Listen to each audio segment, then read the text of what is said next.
In questo approfondimento impariamo a conoscere i vari elementi che compongono un basso elettrico.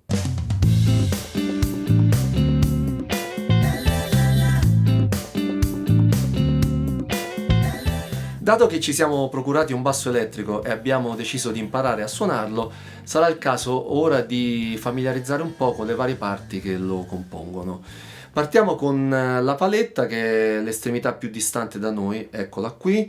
Su questo strumento in particolare la paletta è piuttosto grande, così come sono grandi le meccaniche che la caratterizzano. A cosa servono le meccaniche? Le meccaniche sostanzialmente servono a portare le corde alla corretta tensione. Quello che succede in sostanza è questo. Allentando la meccanica, la frequenza della corda scende, tirando la meccanica, la frequenza della corda sale. Ok, proseguendo abbiamo il manico, che è tutta questa porzione, che parte con il capotasto. Il capotasto è diciamo una delle due estremità, l'altra è il ponte, all'interno della quale vibra la corda. Cioè, in sostanza, quando io metto in vibrazione la corda, la porzione di corda che sta vibrando in questo momento è contenuta tra queste due estremità. Poi c'è la tastiera. La tastiera è quella che vediamo qui, ed è costituita da una tavola di legno incollata frontalmente sul manico e che si caratterizza per queste barrette verticali in metallo che sono i tasti veri e propri, e questi puntini che sono i segnatasti e che servono da riferimento per non disorientarci quando guardiamo la tastiera. Infatti, in mancanza di questi è facile confondere un tasto per un altro. Qual è la logica di una tastiera? La logica è che i tasti ci danno l'intonazione precisa, a prescindere da dove noi andiamo a posizionare il dito all'interno del tasto. Facciamo un esempio. Andiamo a diteggiare, come si dice, cioè a premere con un dito della mano sinistra il quinto tasto della corda Sol.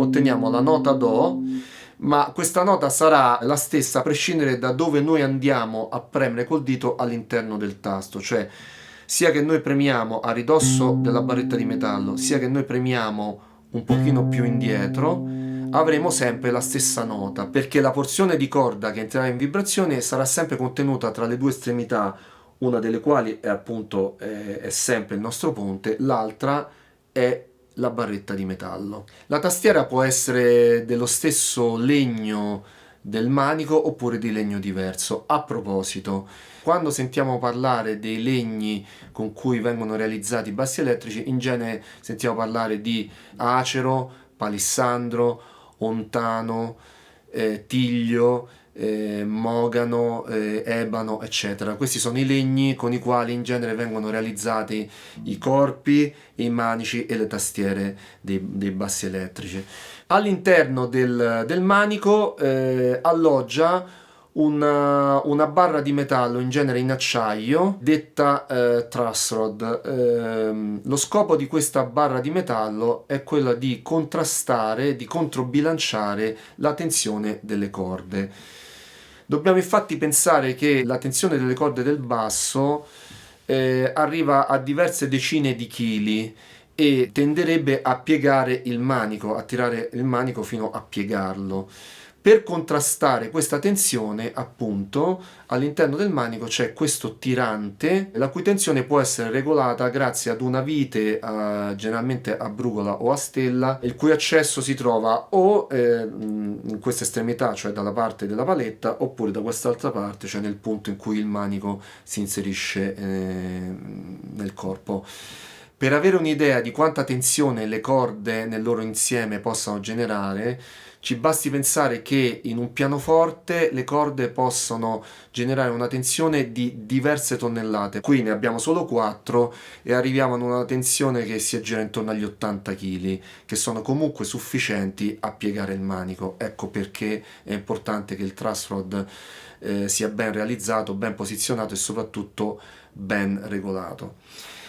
Andando avanti, troviamo il corpo dello strumento. Eccolo qua. Il corpo dello strumento si caratterizza per una spalla superiore e una spalla inferiore. La spalla superiore ci consente di adagiare il braccio e il più delle volte per bilanciare lo strumento. La spalla inferiore in genere è sagomata in modo da poter facilitare l'appoggio dello strumento sulla gamba. Troviamo il ponte con le sue sellette e con le regolazioni che ci consentono di ottimizzare la sua funzione, che riguarda appunto l'intonazione delle corde e l'altezza delle corde stesse rispetto alla tastiera. Poi troviamo in genere uno o due pick up, due magneti. I magneti servono a captare il suono dello strumento, sfruttando un principio fisico sostanzialmente, cioè quello per cui se in un campo magnetico mettiamo in movimento un corpo metallico, si genera una tensione elettrica. In questo caso si tratta di una piccolissima tensione elettrica che però porta con sé di fatto l'informazione della frequenza, che poi esce tramite il cavo, arriva all'amplificatore e viene poi amplificata appunto, e noi possiamo in questo modo ascoltare il suono. Poi abbiamo il battipenna, eccolo qui, il cui scopo sarebbe quello di proteggere lo strumento dagli urti accidentali quando si suona con il plettro. Nel nostro caso noi suoneremo quasi esclusivamente con le dita, dunque questo rischio non c'è, dunque il battipenna diventa soprattutto un fatto ornamentale. Poi abbiamo delle manopole, su questo strumento ne abbiamo tre. Questa manopola regola il volume di questo pick up, quest'altra manopola regola il volume di quest'altro pick up e quest'ultima manopola è un controllo di tono, in sostanza ci fa sentire il suono più chiuso oppure più aperto.